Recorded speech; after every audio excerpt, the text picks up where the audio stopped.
Okay. Good evening, everybody. This is Mac Boland, Illinois, MatMen.com. And tonight I have with me my fellow partner in crime at Illinois, MatMen.com, and moderator extraordinaire Andre Morgan.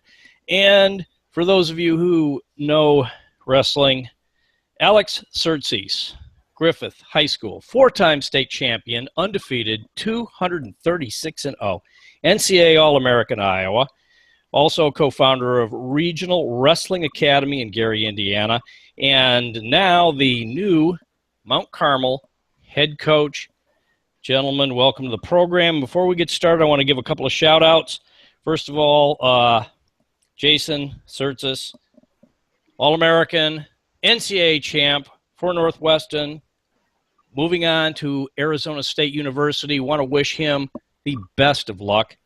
And to Shane Tucker, good friend, also of Griffith, Indiana High School, and son Jake, starting his NCAA career, was a Class 2A state champ for Mount Carmel last year, now at Michigan State University.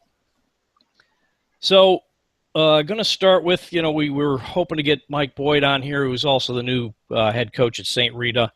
Unfortunately, I have not been able to get in touch with him. So first, Andre, I want to go to you real quick because when we talk about Chicago Catholic League, we'll go back in the day, absolutely a monster conference, St. Rita, Mount Carmel, Providence, and back then, of course, even Fenwick, De La Salle were good programs, numerous state champions, dual team state titles. Your son wrestled for Mount Carmel back when they were, in the mix with St. Rita, and they were really tough.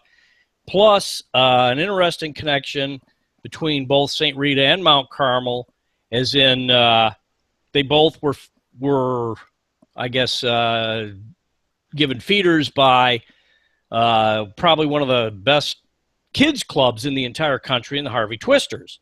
And your son wrestled during that time.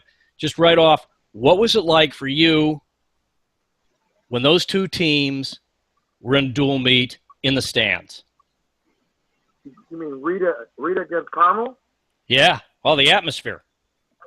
That I consider that the greatest rivalry in Illinois high school sports. It's any sport. Be it baseball, which I've been a part of, fortunate to umpire that rivalry. That's probably more intense than the state championship that I did. Football, Rita just, I don't even know if you can call it an upset, but Rita just beat Mount Carmel. If you throw the records out when those two teams meet, then you come around to basketball, which is really, Rita's very tough in basketball. Carmel's got the only Catholic school state championship in basketball. And then when we swing back to wrestling, well, it's just, there are no records in that event. It doesn't matter who's the state championship team or whatever. It's the one dual meet that I can just tell you this, Mr. Curtis.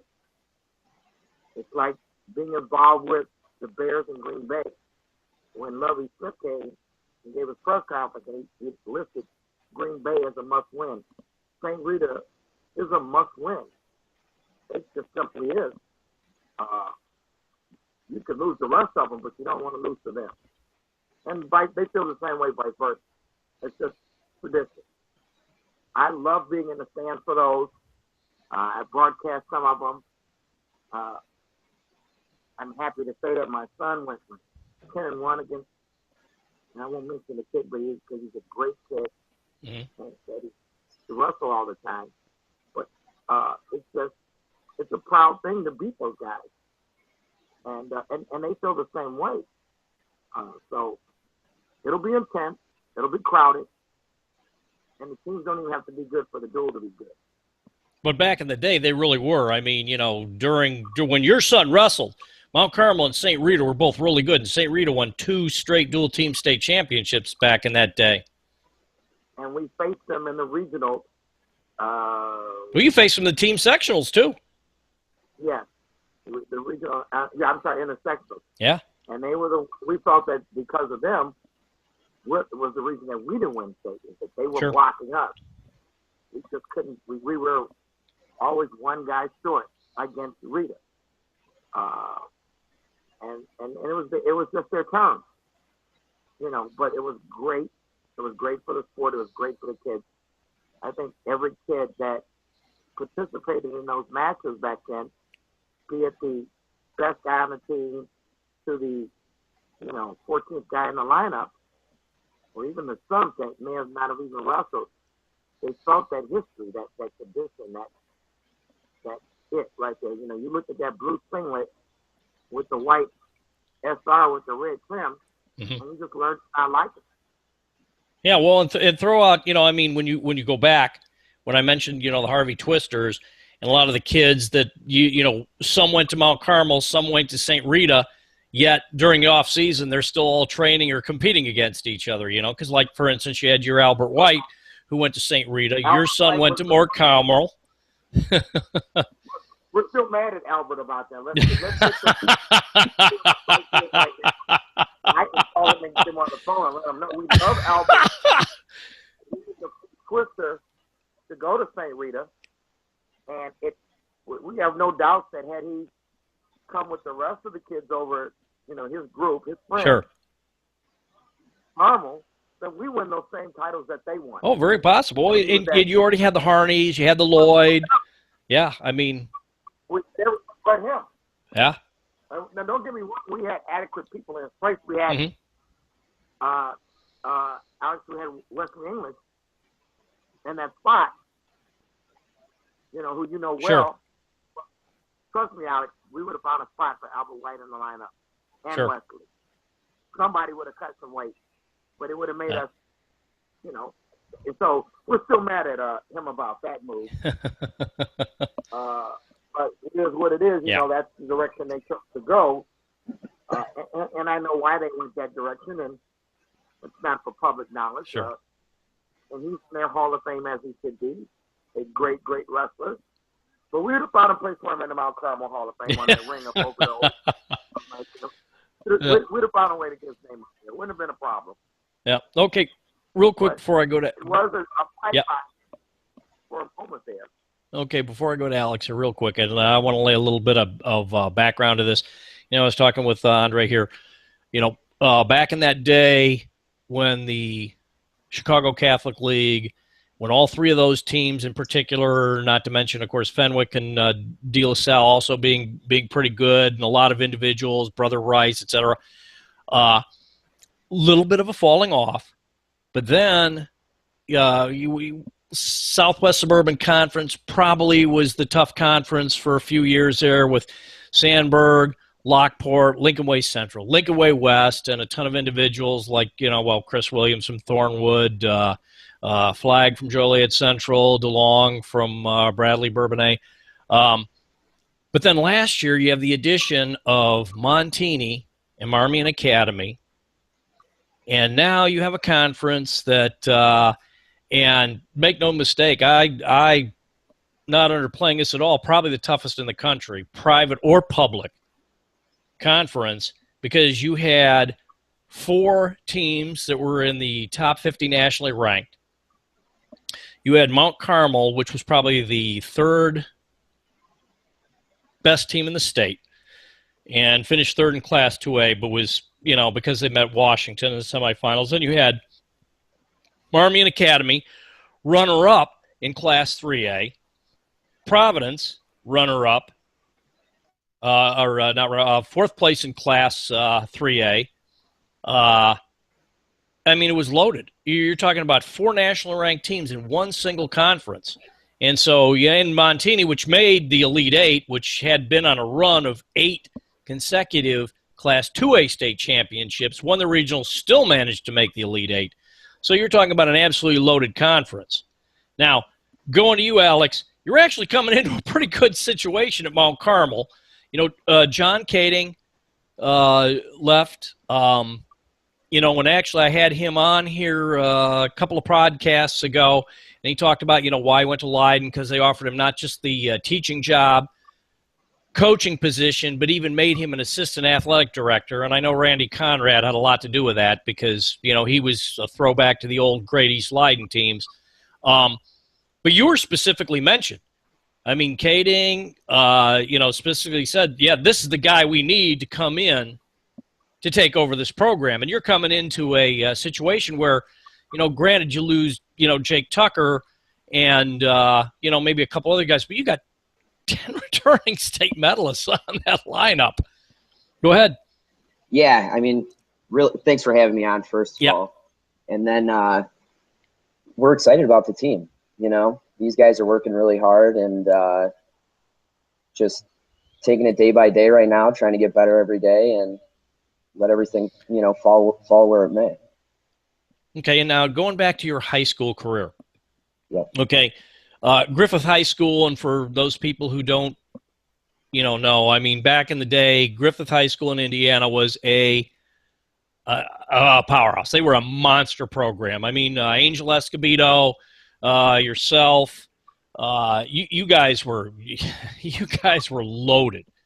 They blew through Indiana. Keep it real, Mac. They did. Well, that's what I'm saying. They did. They were a freaking monster program, and you didn't just. Well, he knows it. Yeah, we were thinking about it. Close. And because Jack was twisting his arm. Yeah. I know. Well, in close proximity, because, taking the Mount Carmel job, you also run the Regional Wrestling Academy in Gary, Indiana. So, you're close to Chicago area.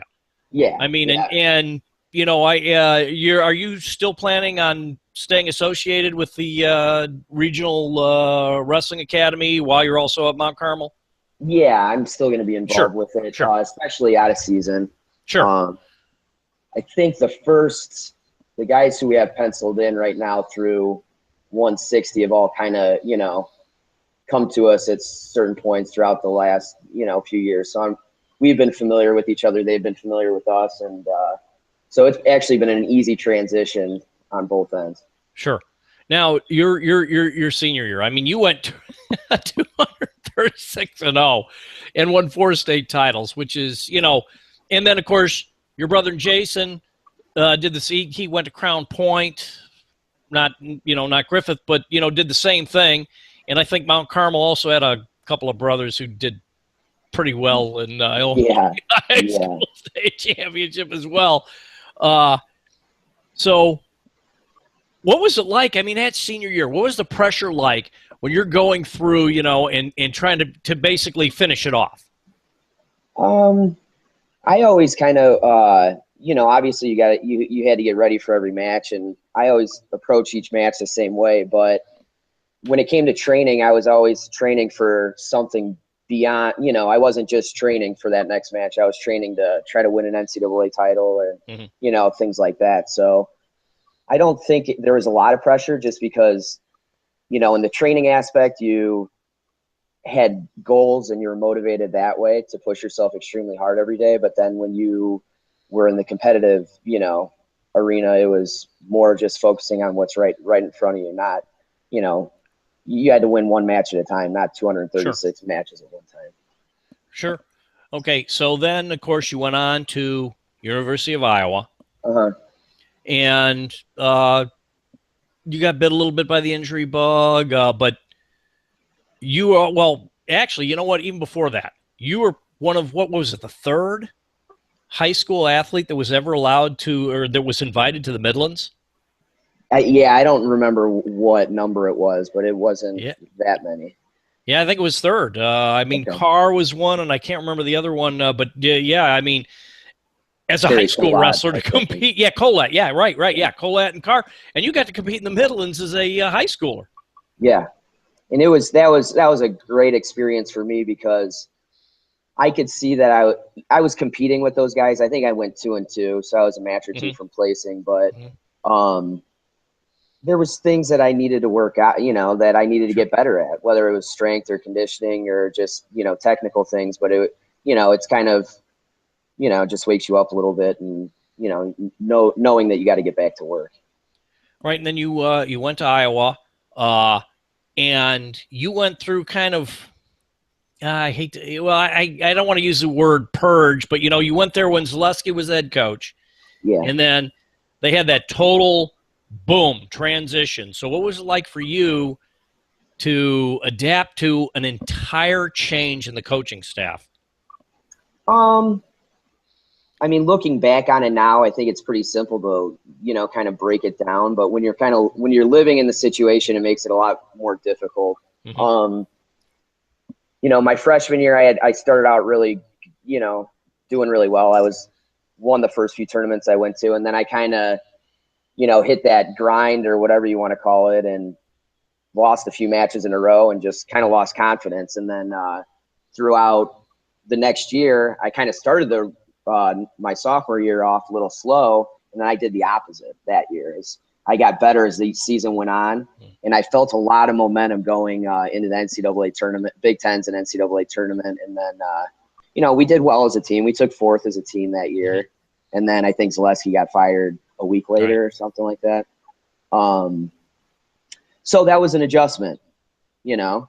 And if you had all that information, and, you know, hindsight's 20/20, I think no matter what happened, you can make that transition to Tom and all the Virginia Tech transfers coming in, and, you know, making that chemistry work well. But, you know, you don't. You got to live in the moment. You got to try to figure out what's best. And when you're a 20-year-old kid, you don't know what's best a lot of times. So, amen.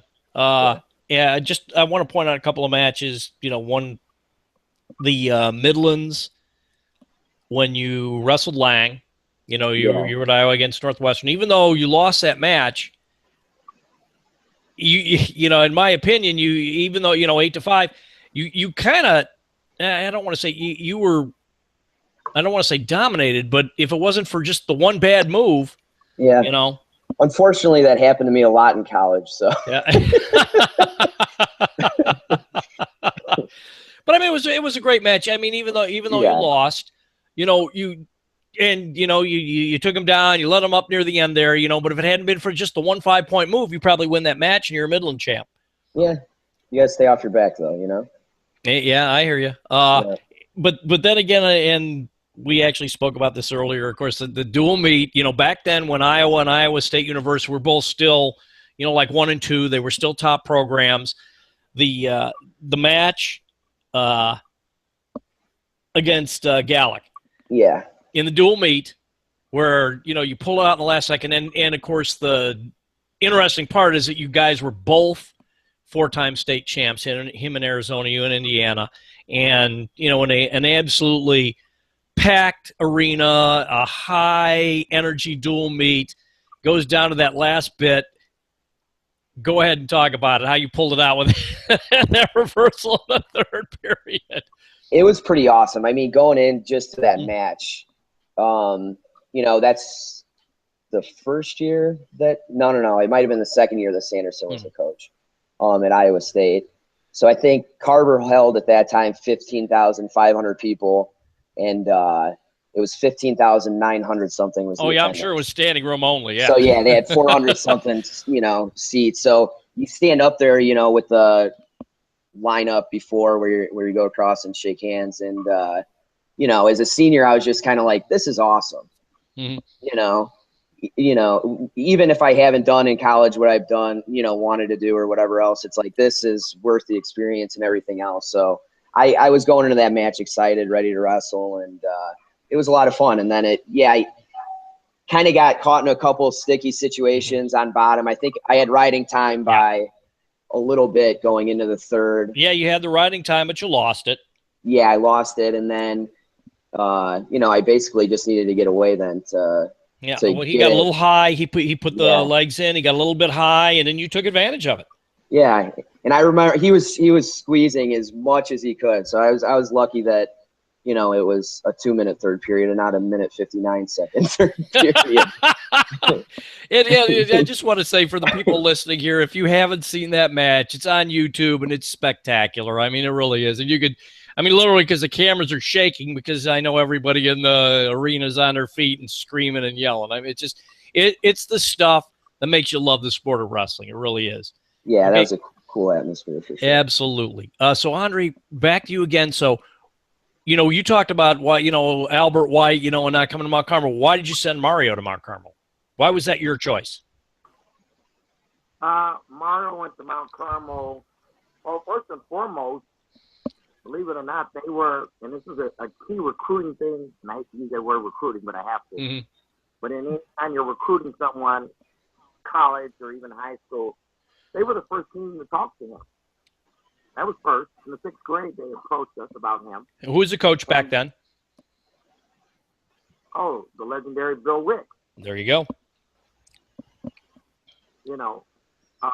And then the next step was that he had friends on that team from the Twisters. There was tradition in Harvey.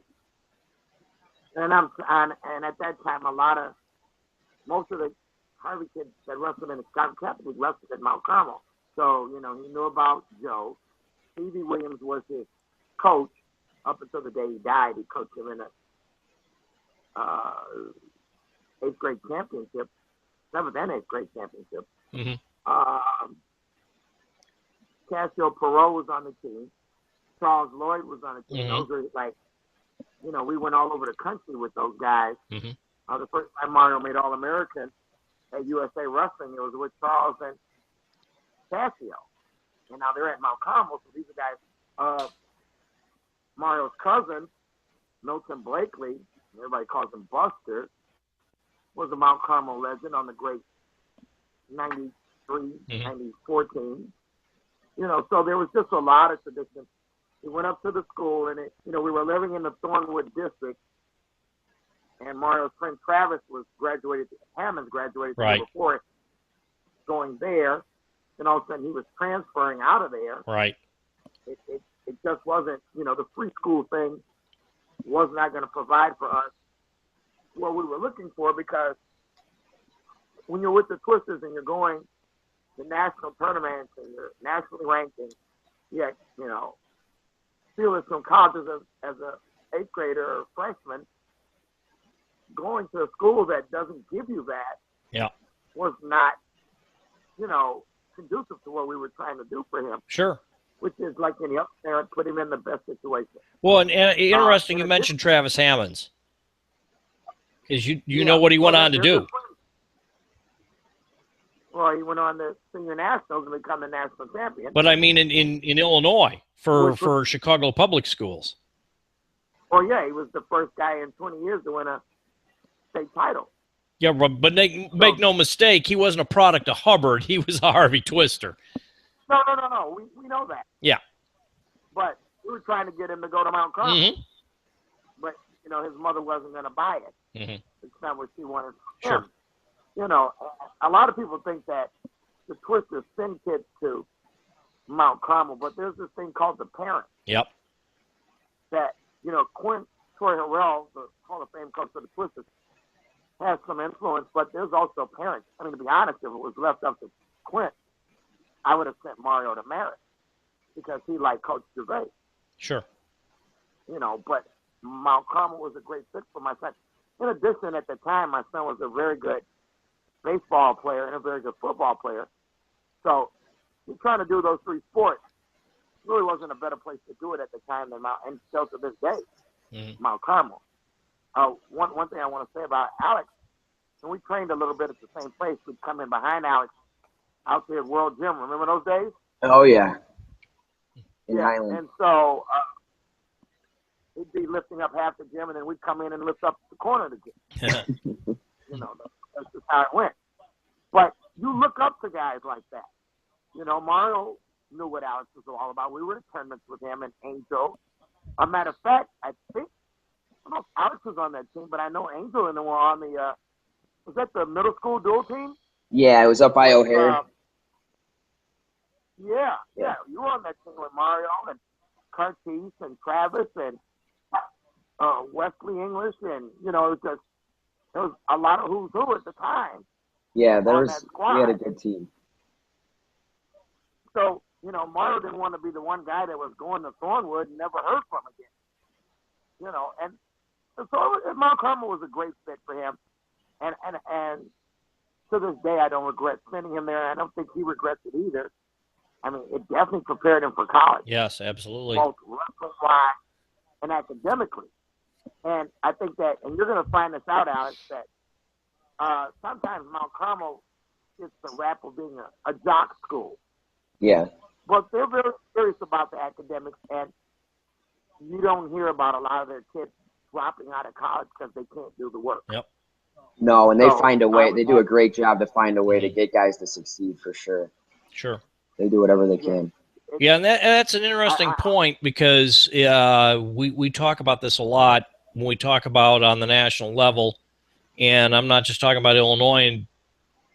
And some of the podcasts we talked about in the past, I had Florida's Lake Highland prep coach on here. Even though they're Class A, he's pulling in guys and they're wrestling a national schedule. And you talk about like the Blair Academies, St. Edward, et cetera. And the way it is now with Title IX, the way it is with kids, trying to be recognized in these bigger tournaments, you're going to see more kids gravitate to successful programs. And, let's be honest, if you right now, Mount Carmel, they wrestle a pretty tough schedule. I mean, not just talking about the conference, but I mean, they go to the Cheesehead, they go to Dvorak. I mean, they wrestle a schedule where, kids are going to come, kids are going to be able to compete at that level, and coaches are going to go see them. And that's not even talking about the off season, of course. We can talk about Fargo and, making the whole year-round commitment. And, Alex, for you coming into this situation at Mount Carmel, what is your guys' schedule looking like? Just looking ahead to next season. Now you're coming into a good situation. You've got a solid team. Again, you were the guy. I mean, after talking to John Kading and knowing, you were the guy that Mount Carmel went after. I hate to use the word shortlist, but I mean, you were the guy they reached out to. You came. So what are you looking forward to next season, looking at how your season lays out? It's pretty much the same schedule as last year. We're trying to add Oak Park I just got in contact with Paul Collins today, seeing if we can get a dual meet with them, because I think that would just be a great dual meet. Absolutely. We haven't got St. Rita on the schedule yet. So, and by the way, Boyd sent me a text, and he's trying to get on too. Okay. So if I can, all he's got to do, if I can share him the link, we can get him on. Okay. And then, so we're trying to get those two teams lined up. So you're still doing St. Rita, Cheesehead, Dvorak are still on there. Okay. Those are, and then obviously the Catholic League. So those are the three invitationals that we have, or individual tournaments. And then besides that, it's just a lot of tries and quads. So, okay. Have you ever thought about maybe getting back into the Ironman? Yes, for sure. Definitely. Awesome. That's a great tournament. Yeah, it just couldn't happen this year. We already had something on contract for that weekend. So yeah, and I mentioned the Ironman because I go there. I've been going there for the last 3-4 years. If you've never been to the Ironman, you can't walk 10 yards without running into a college coach. So yeah. And there are kids who are state champs from other states that don't even place at the Ironman, just so you know how tough the level of competition is. And Mark Carmel was there back in the day, and had some guys do really well there. And that tournament is a meat grinder. Yeah. Of course, and the Cheesehead's a tough. Mount Carmel won the Cheesehead last year. I mean, they did phenomenal, and they won the CCL last year. And actually, Andre and I were there, and the first thing, of course, we were asking each other is, why on earth are we not webcasting that? We actually won the last 3 CCL. they're like 3 in a row, but it's last year with Montini and Oh, it was brutal. you know Mark. With And by the way, Curtis, Yeah. put an eyeball on Providence. They are just absolutely loaded, and they're young. oh yeah, Providence is good. Providence is in the clash this year. They're back. Yeah, they reloaded big time. Yeah. Didn't they? Did all their placers from last year? Are they returning too? Is that correct or no? I'm pretty sure everyone that didn't have any. Or maybe 5 qualifiers or something like that. Yeah, and they've got the Ramos kid, the sophomore, really tough kid. Yeah, no, he's got a good young lineup. They joined the Clash this year, and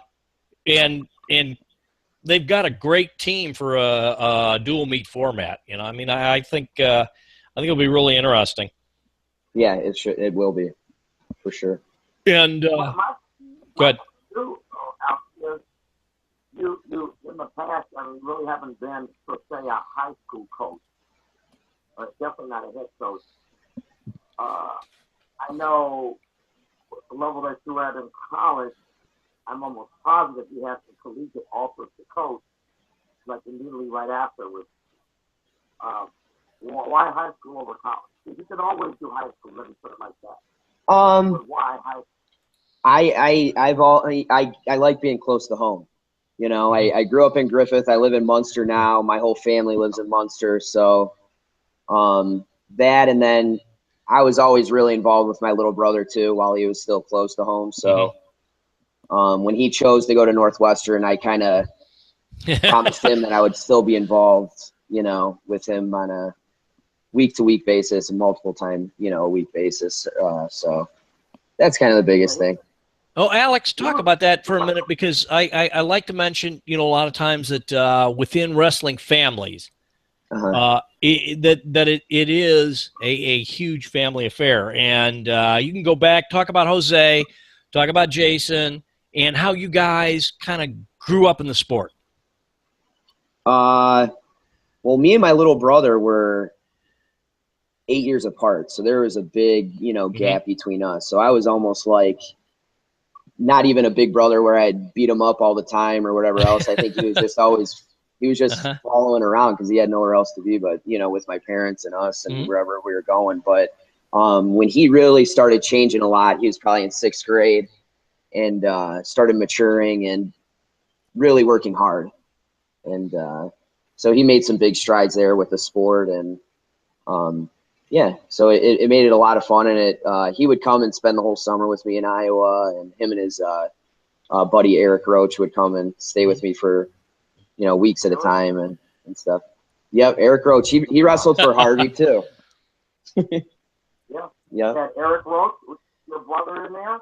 Matt doesn't know about that. Yeah, was it a year or 2 years that he came? Yeah. Yep. Jason wrestled for Harvey for a year or two. I don't remember how long it was, but let me say this to you too, Alex. Because obviously, when you took the job at Mount Carmel, you know, we have there's, you know, I mean, we got a stamp on Mount Carmel, care about what goes on over there.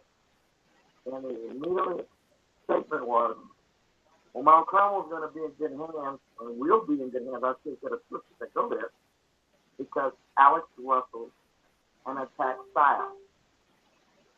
So your style of wrestling is similar to what we want to do with our kids. Yeah. You know what I mean? So you're not standing around hand fighting for 9 hours for one shot.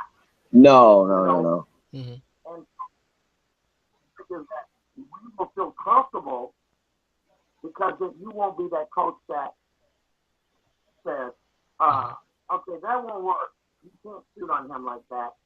Why don't you just club him to death?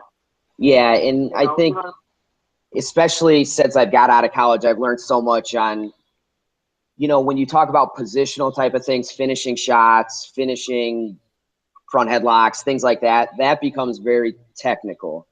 But setting up your shots, there's so many different ways to skin a cat, you know, and the guy's got to feel comfortable on how to set up his shots. And then once you get your hands locked, then then it becomes pretty technical, and it's going to be consistent on how you're going to finish. But we got, plans for all different types of wrestlers and how they're going to be able to attack and score throughout the whole match, not just the third period or anything else, from the first whistle to the last. Well, what I noticed too is that when you go to coach a high school kid and you've been at the level that you've been at on the collegiate level, you almost have to, it's a blessing and a curse. Because you can give them such great next level coaching that it kind of really helps them when they're in matches. But at the same time, you've got to kind of, you know what I mean? Yeah, you got to. And it depends on the individual. Some people there's just a wider range of kids. Some kids coming in are extremely advanced, more advanced than I was probably as a senior in high school. But then other kids are just really far behind. What's that? How could they be more advanced than you? You were undefeated. Well, that was a long time ago. Right. I know what you mean. No, I'm just messing with you. Yeah. You. No, I know. You dude. You took it to a whole different level. Did you ever feel like you in there in high school, when you had like maybe 4 or 5 matches, that kind of maybe rooting against you, or you know how it is, you're undefeated. So like when the New England Patriots were in the playoffs and they were undefeated and going to the Super Bowl and everybody wanted to lose.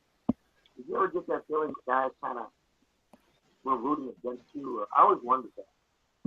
Oh, that's you. Yeah. No problem at all with that. You can't control what other people think. You can only control what you do. So it's not, you just got to brush it off, I think, more than anything. How did you ever feel like pressure? I mean, obviously you want to win. I mean, but did you ever feel pressure to keep that streak, or to look at the squad of wrestler back period by period? I don't think I did. I felt more pressure when I was losing in college than when I was winning in high school. Sure. I think you get in your groove and you feel good, and then if you get out of a groove, then it's like, oh crap, what do I got to do to fix this? Yeah. Well, but to be fair, your situation when you were at Iowa was, a little bit of the injury thing, but then you had to deal with the whole situation of the entire turnover and the coaching staff. You know what I mean? I'm not making an excuse or anything, but it was a totally it wasn't a perfect situation. No, but, it wasn't. It wasn't nothing, a perfect situation. It was a bizarre situation, but Yeah, nothing's perfect though, so you got to learn how to deal with it. Yeah, so. And you did a good job. I mean, you co-founded the Regional Wrestling Academy there in Gary, which is done really well. You're developing good kids, and now going into the Mount Carmel job, you've got a pretty good situation here. You got a good foundation. You got a lot of good kids. So looking forward, you got a pretty tough schedule this year. We talked about the Ironman. Anything else, maybe you're looking forward to as far as off season too? Like you encourage your kids to make it a year-round commitment, correct? Yeah, I mean, I think not required. I think if a kid is a multiple sport athlete, then they got to do that because that's what they love doing. But the kids that are wrestling all year round, you can't pretend. If you're going to take time off, take time off. But don't go through the motions, and you got to have goals in what you're going to do. And Fargo's a huge tournament, and Illinois has proved that for I don't know how many years now, probably the last 10 years. They've been on top of the freestyle world. And I think it's great for the state of Illinois. And, kids can really use that as a building block to get to college and to have great training. Their training camp and the way that they run their freestyle program is fantastic. Yeah, so and the Greco program as well. I mean, we've got a phenomenal Greco program in Illinois. For sure. Yeah. Go ahead, Andre. I have a question. In relation to the Mount Carmel system that you're going to run, obviously you saw what they've done the last few years. What will be different, and what will be the same? I think Kading John did an awesome job, and I'm extremely fortunate to be walking into a situation that, he has helped, create, 99.9% of it, I'm sure. And, but I try to incorporate schedule wise to where the kids aren't just thrown off completely, whether it's going to be the, morning workouts and stuff like that. Cause I don't want them to just be, pushing away right from the start. So try to keep the schedule the same, time frames the same, but then just incorporating, my style of wrestling or however I run my practice. I'll do that myself, Okay. Mm-hmm. Will you have as far as lineup goes, a wrestle-off format, or will it be, I know some programs have wrestle-offs, other programs base it on non-conference wins, or open tournament wins or whatever. How Yeah, I think we'll have wrestle-offs for sure. I haven't put it down on writing yet, but once these kids get their weight under control and, hopefully that's a few weeks before the season starts, before the first competition, then we could get a good idea. And there's only going to be a few weight classes where I think it could be an issue. But try to figure it out as much as we can. And if the matches are close, then we'll have to have probably a few wrestle-offs, maybe best 2 out of 3. If it's not, then it'll probably be suggested that they look at another weight class to, compete in. Yeah, the log jam, probably the coach's nightmare. Yeah. What is weight cutting philosophy? Some coaches, they get a guy and they move him, and other guys kind of, like you said, suggest that you have a big weight cutting plan. Yeah. Actually, Mark Lopez, Colby and Cameron's dad, gave me a write-up that John gave the kids last year, and I went through it, and I kind of had a similar one to it, but I liked his. His was done by a professional person, so I'm definitely adopting that.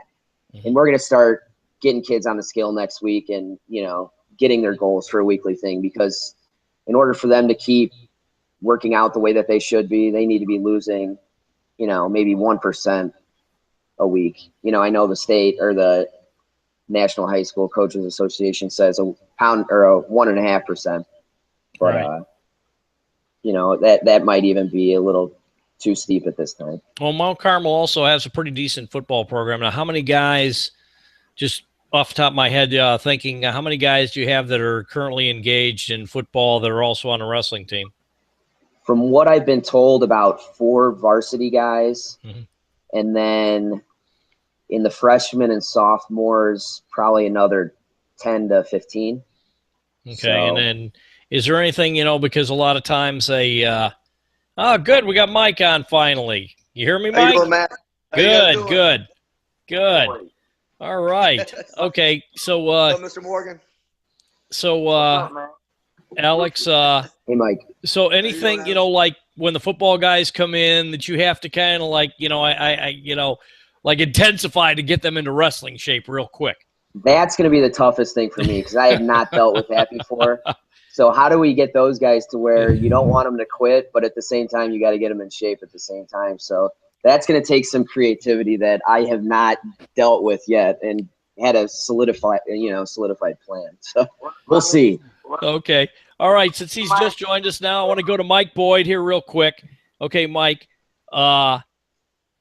just to start with, how did you're coming in as the new St. Rita coach, but I want to go all the way back. How did you get involved as a kid and high school wrestler in wrestling? My older brother wrestled at De La Salle, and we used to go to the meets all the time. And we watched a bunch of his matches, and my dad took us to Vidham Park, right down the street. And the Cats? Me and my brother Ray decided, we're going to stick with it. It was a little easier for me because I was smaller, but my brother was like 10 years old. And he was 180 pounds. So he was wrestling big boys and getting whipped.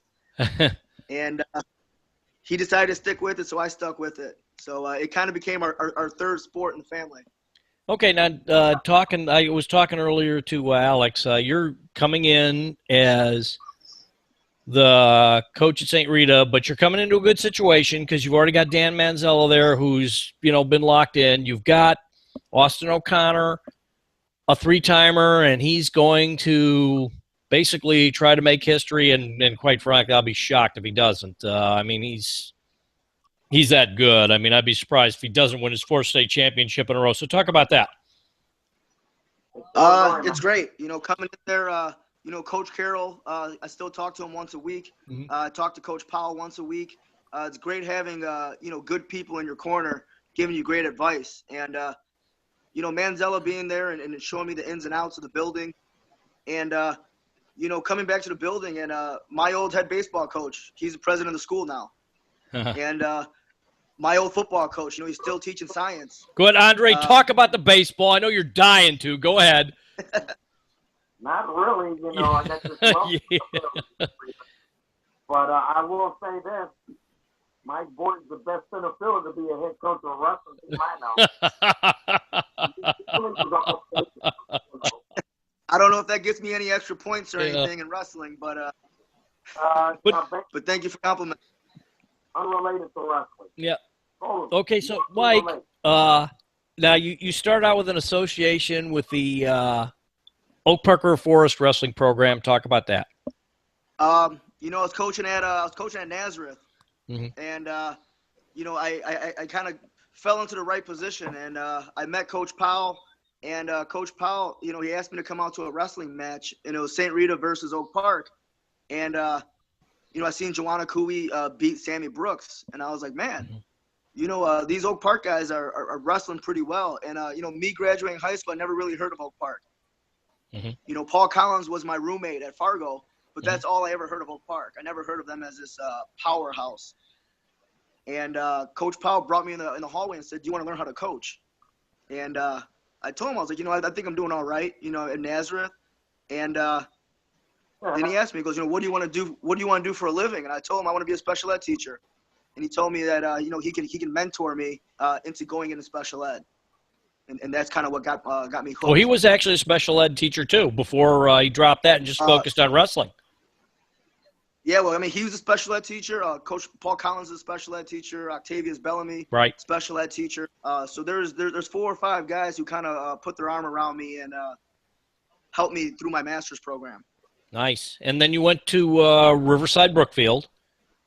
Yes, sir. So I just had an opportunity to be a head coach and, kind of put to work what I learned at Oak Park and, just coaching any kid who wants to wrestle, boy, girl, special ed, honors, anyone who wants to wrestle, I'll coach them.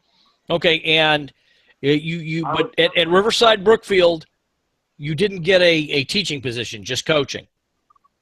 Yeah, with what's going on recently with the CPS teachers, right. I went into the job field this year and kind of got my butt kicked. Sure. Every teacher has 10, 12 years of experience. I'm fresh out of my master's program, so I was kind of on the back burner. But I set a goal to teach this year, and I scrounged Illinois looking for a place to teach, and it came down to either Crete-Monee or St. Rita. And when I made the decision, it's closer. I can be closer to my mom, and it's great coming back home.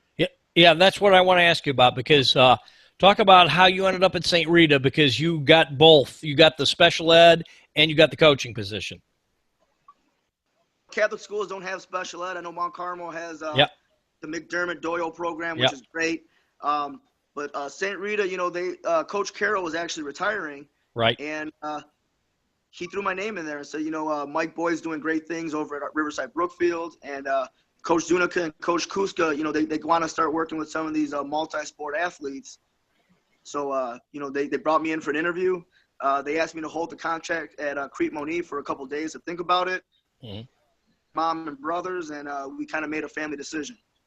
Okay, nice. Very nice.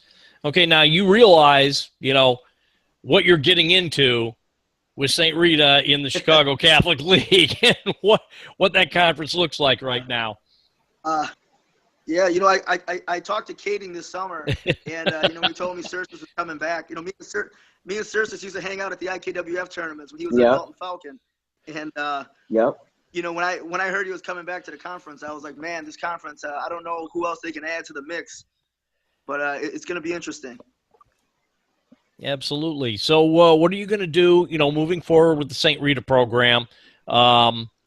Any changes to the schedule? What are you looking at to add?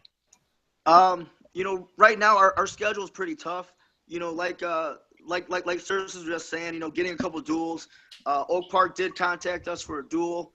You know, we got Marian Catholic on our line or in our schedule.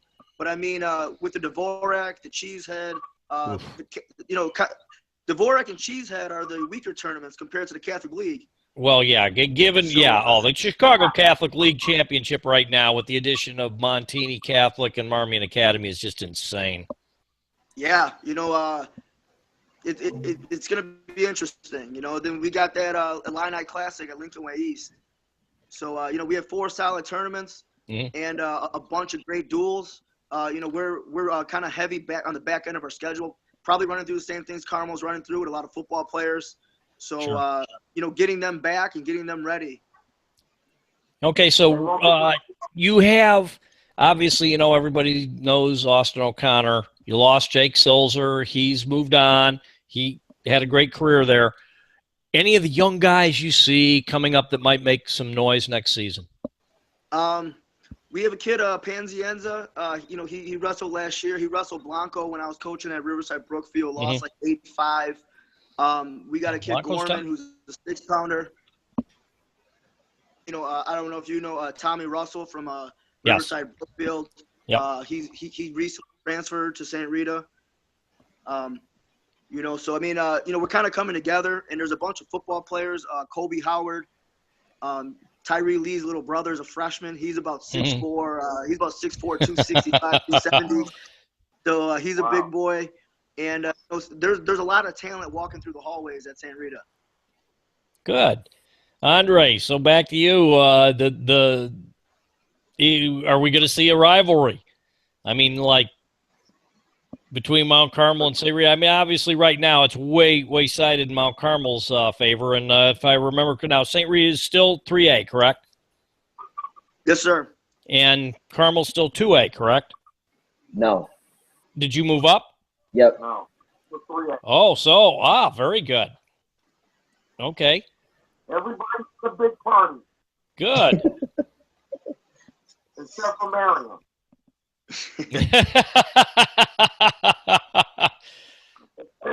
Yeah, well, Marion will have their hands full of Washington, that's for sure. I think Marion's moving up too.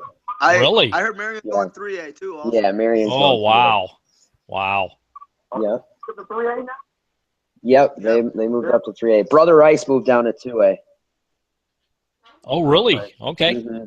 See, and this is the thing. It's just so funny, too, about the movements, you know, with Montini, because nothing to do with their enrollment. Because of a success factor, Montini gets moved up to 3A after winning, 8 straight 2A titles. Now, granted, last year, even if they hadn't moved up, they'd lost to Mount Carmel. They lost to Washington in head-to-head duels, so, they would not have repeated a 2A anyway.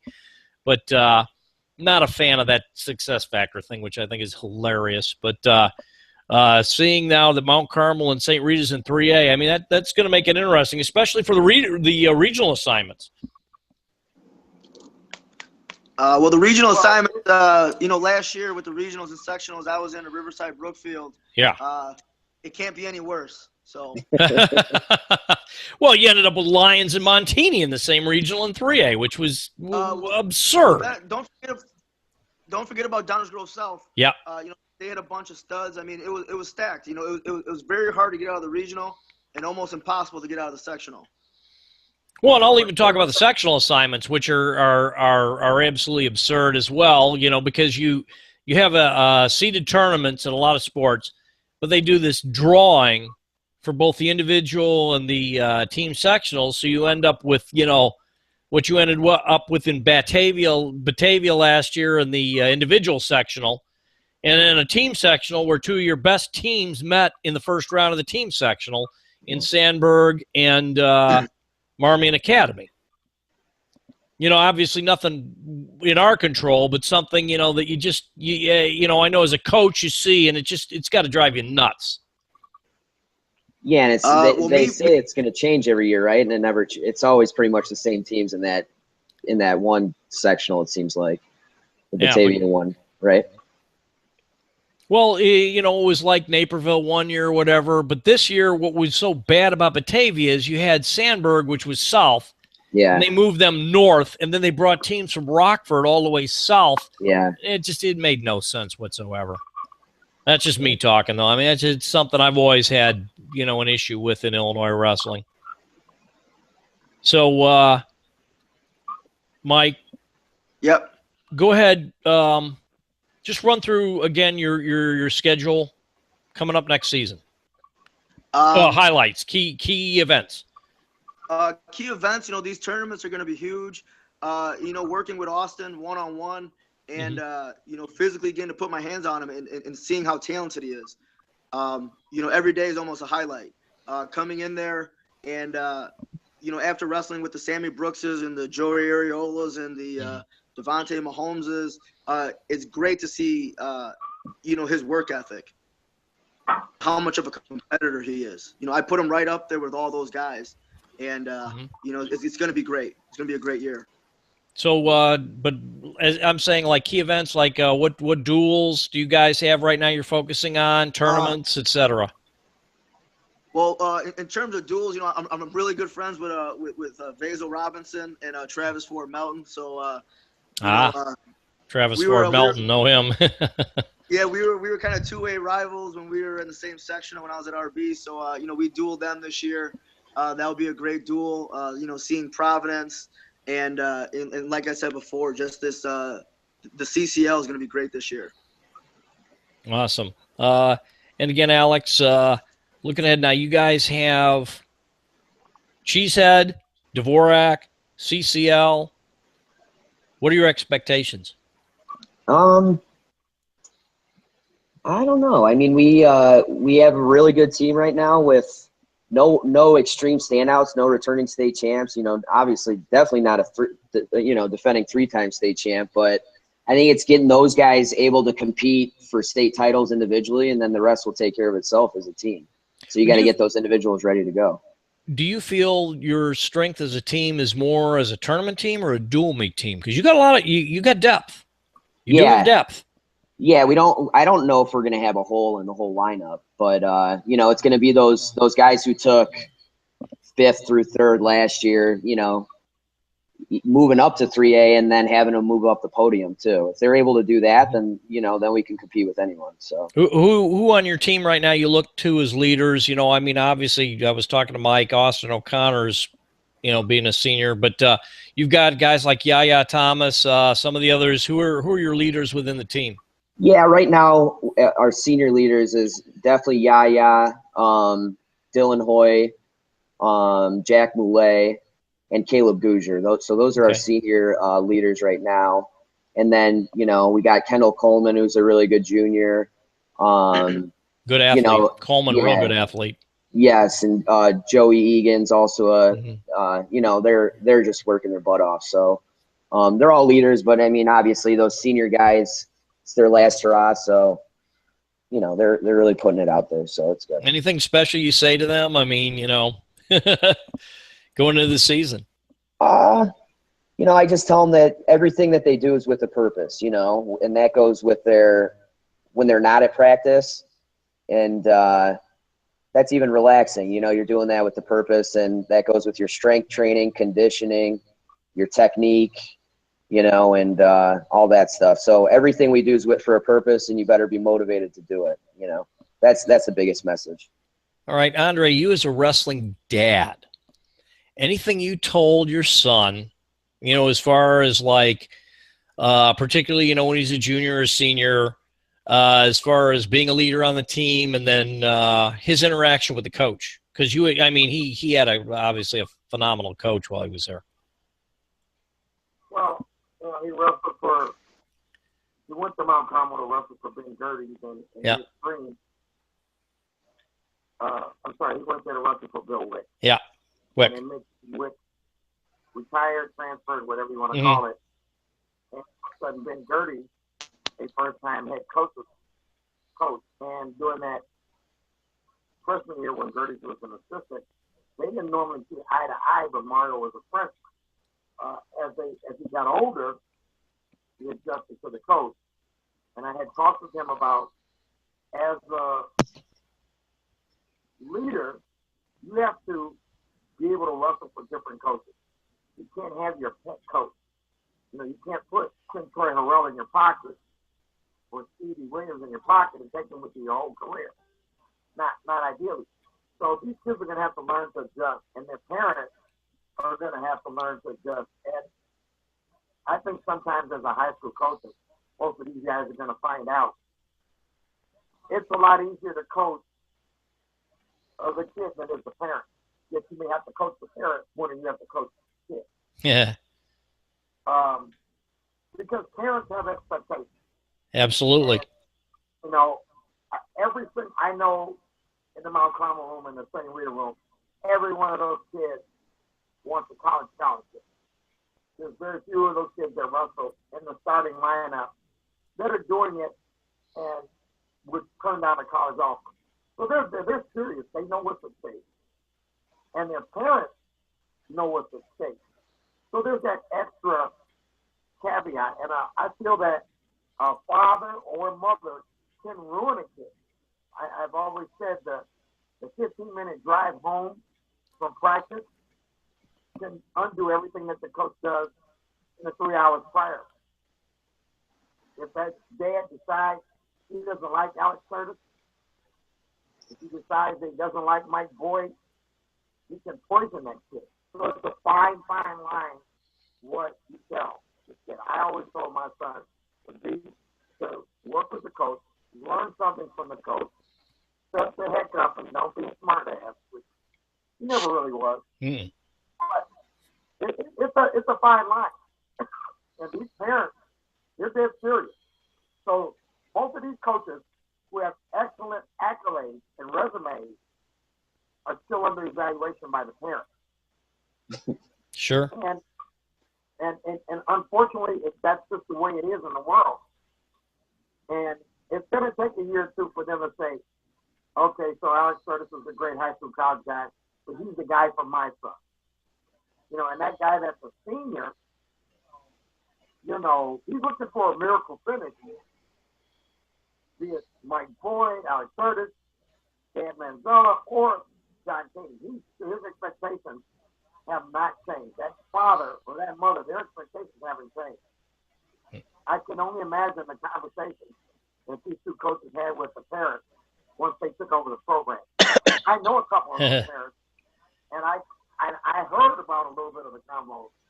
So I can only imagine the full boat. And that's just the way it is for 2016-17. Am I right, guys? Yep. Absolutely. Coaching at Oak Park, Yeah. I got my fill of parents. Yeah. There's when you're coaching nationally ranked kids, there's an expectation. When parents make a sacrifice, there's an expectation.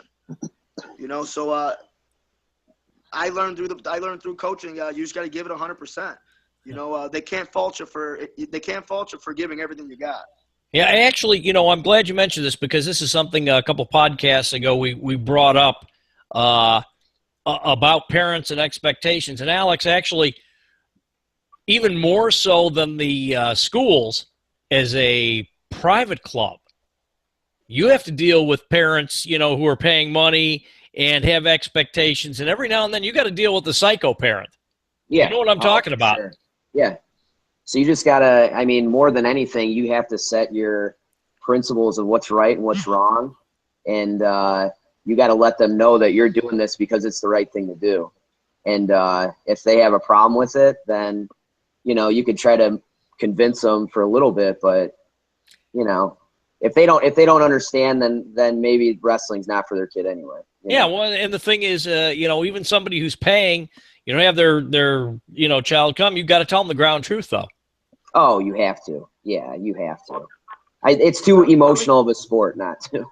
Yeah, absolutely. Real quick story. All guys, Alex.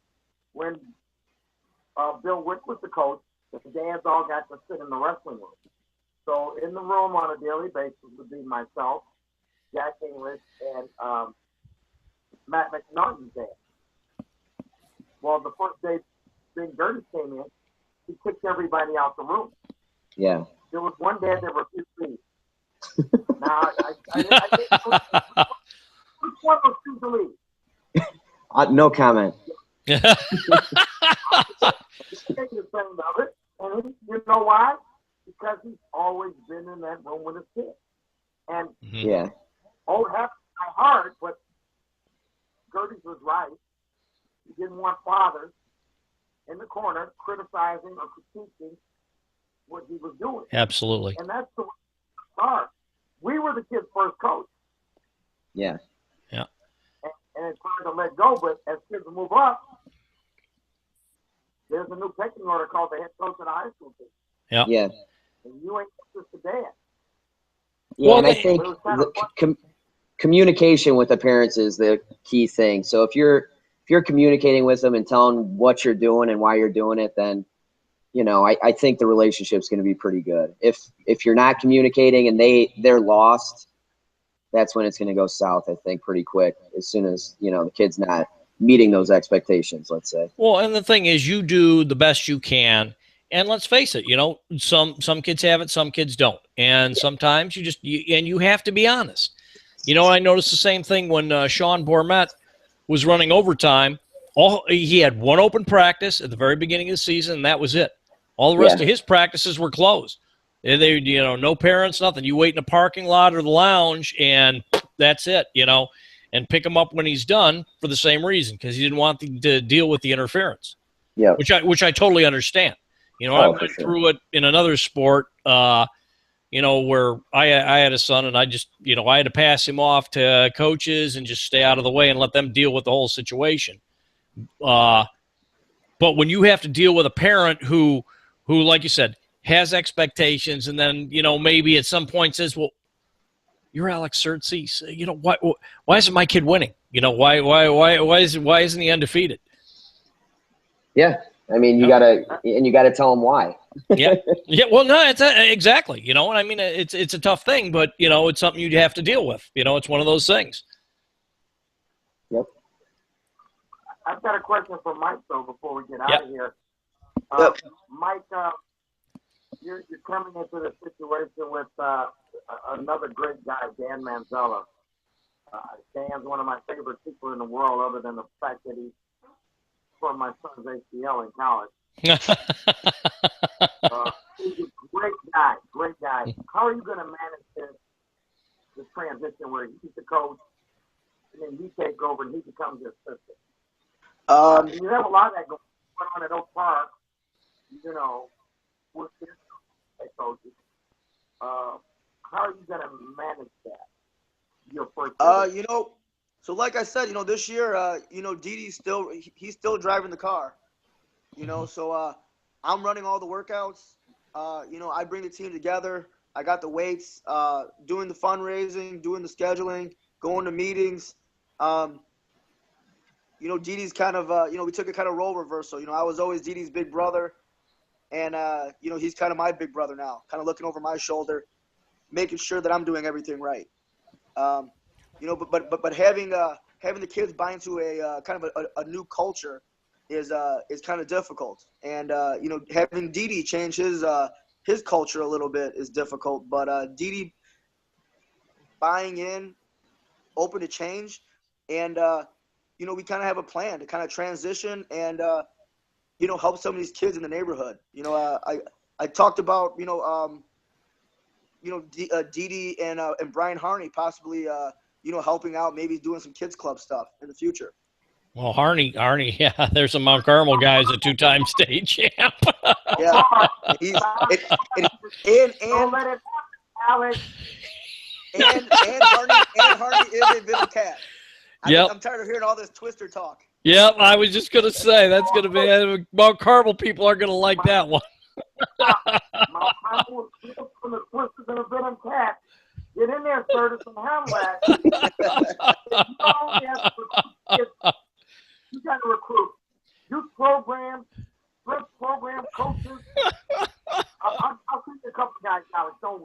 All right.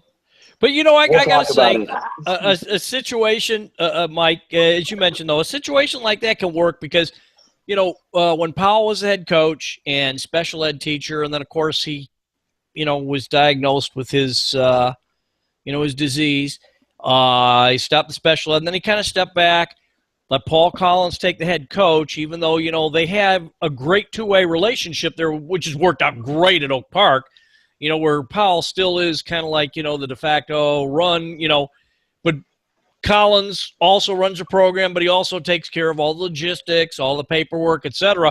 So they have a good situation. And quite frankly, I think with both you and Dan at St. Rita, you have a great situation.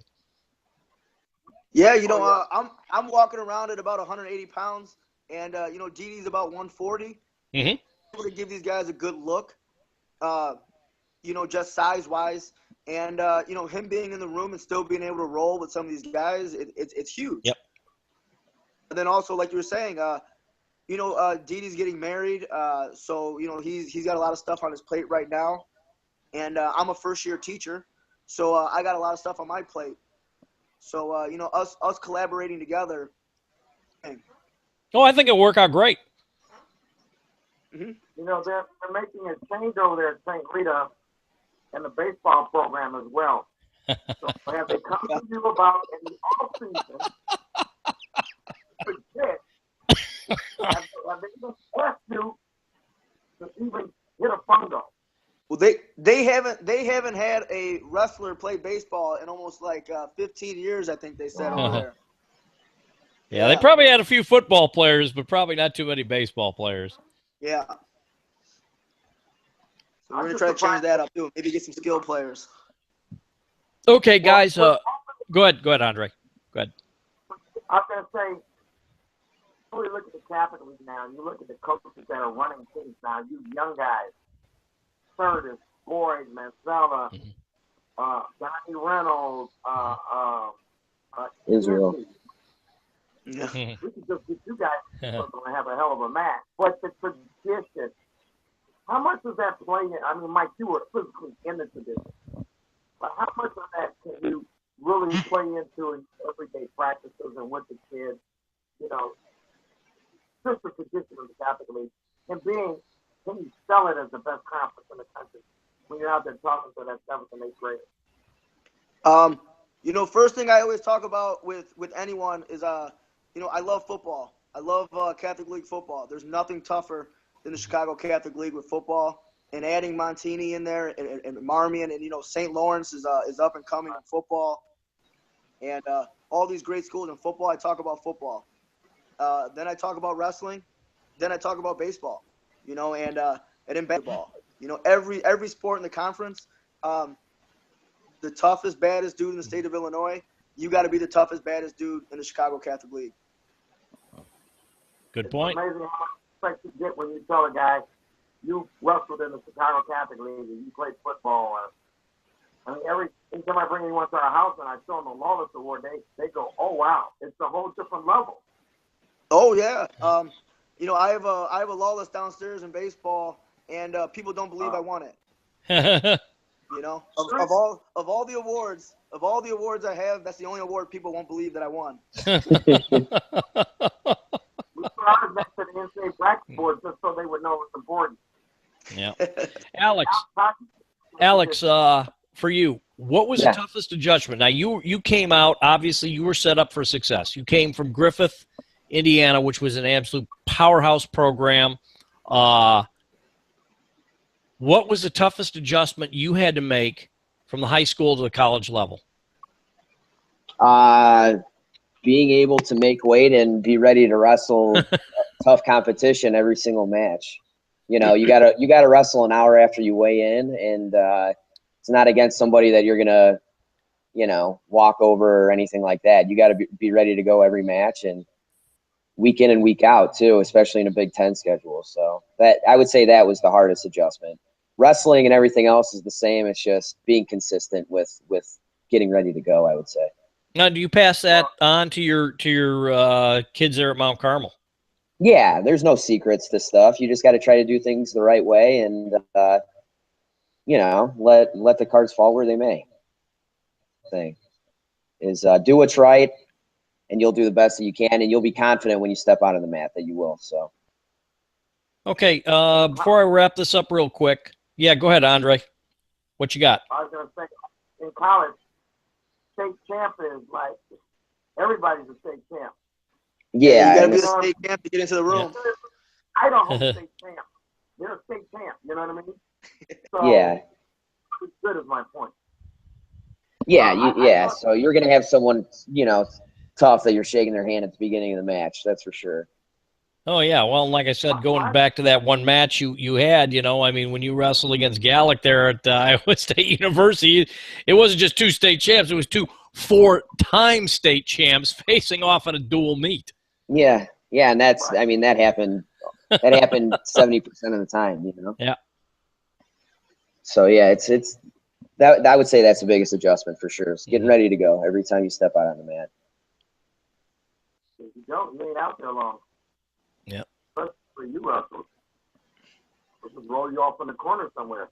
Yeah. Can a high school handle that intensity that like you had at a big name school, Big Ten school?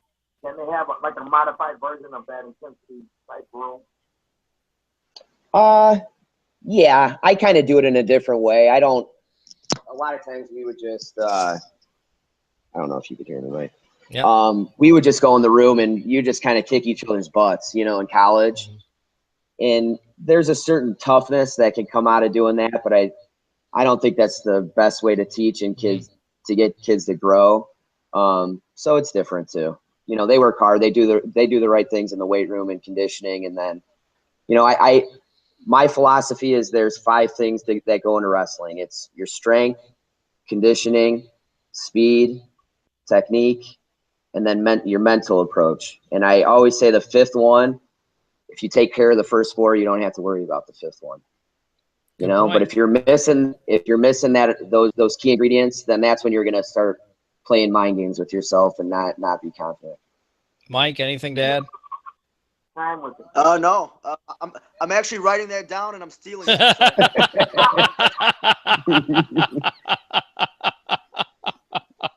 Welcome to the Catholic. Gotta be a student of the game. Good. No, that's good. Yeah, that's a good point. Yep. So it's great stuff.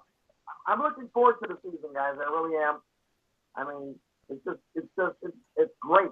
We will be broadcasting that Catholic tournament. God, I hope so. I mean, it was a crime that we didn't last year because, for the listeners here, last year's Chicago Catholic League Championship tournament, again, I mentioned you had 4 teams that were state ranked. I would say out of the all the weight classes, at least I would say 3/4 of them featured nationally ranked kids in the finals and semifinals. Not just the finals, but even in the semifinals. Just to give you an idea of how the depth of the competition was just amazing. Where's it held at this year, guys? Do you know? De La Salle. De La Salle. Yeah. Oh, okay. Yeah, De La Salle's hosting it again. They hosted it last year, and they actually have a pretty good venue for it. That big indoor track, stadium there. And it's got a lot of space, but unfortunately, last year we didn't webcast it, which was a shame. I hope we do it this year because it really is a great tournament. Especially when you could sit there and see not just guys who are top wrestlers in Illinois, but also top ranked wrestlers in the nation and in finals matches. And of course, you always have the obligatory 1 or 2 controversial matches, and where, Izzy will come out and scream at a referee, which is also we look forward to. Yeah, we will have Izzy on one of these podcasts here, right? Who I love. I mean, I love Izzy because he's outspoken and he doesn't hold back. Yep. Good.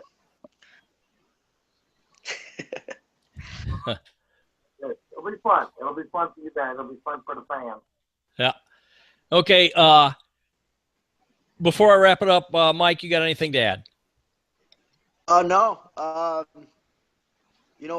Like I said before, I'm a big advocate of coaches getting on Illinois Mat Man and commenting and, keeping the wrestling fan, the wrestling community up to date on things. So Like I said, I'm a big advocate of that. I would like for some of the other coaches to kind of go on there. This podcast thing, I just want to let our listeners know, once the season starts, we're going to try and do one of these per week. I'm going to try and get Rob Sherrill on here, too, does our rankings for Illinois Mat Men. So during the season, if we do it once a week, we can do like a recap. We can do a guest or two, and then we can do a preview for upcoming events and, probably have some of you guys on here again. Particularly when we have, some of the major events like the Cheesehead, like the Dvorak, the Ironman, the Clash, et cetera, et cetera, et cetera. Andre, anything you want to add? I'm just looking forward to the season. Football's going to be over with in about 4 or 5 weeks, or into November, but, the regular season. And I'm just looking forward to wrestling starting because I just love the Catholic League, It's so competitive, and it'll be a lot of fun. I love having new faces and old faces. You guys are going to bring a little extra drama to the team, and that's always good, But you guys, it's just what I've heard Alex say and Mike say, that you guys are going to continue the tradition. And, especially for the Mount Carmel guys, it's very important that the tradition is huge at Mount Carmel. As it is at St. Rita. I'm speaking from personal experience. So it's good that they, and you make sure it lives with the kid. So I'm looking forward to you guys' battle. I will be at the Rita Carmel affair. Knows what's in that. We're going to see if Alex really knows. But it's going to be fun, and I look forward to seeing you guys. Yeah. Well, and the nice thing about the Mount Carmel, like you mentioned, the Mount Carmel tradition, they lose to John Kading, but, then they pull Alex Sertzis. So, Alex, go ahead. What else? Anything you want to say? No, not much. Just thanks for having me, and really good conversation. Really enjoyed it a lot, so I'd be happy to do it whenever. All right, and just to kind of tease in the future, a couple of weeks, I contact Izzy. I'd like to get Montini and then maybe some Marmion Academy guys on here.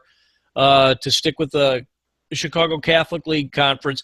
End of October, looking at going Big Blue with Sean Bormet, Brian Murphy, and Devontae Mahomes, all Illinois guys, but now out in Michigan, and looking forward to that one near the end of the month. Awesome. All right, and guys, thank you very much for being on tonight, and good luck going forward in the season. Thanks a lot. Hey, thanks, Mac. Thanks.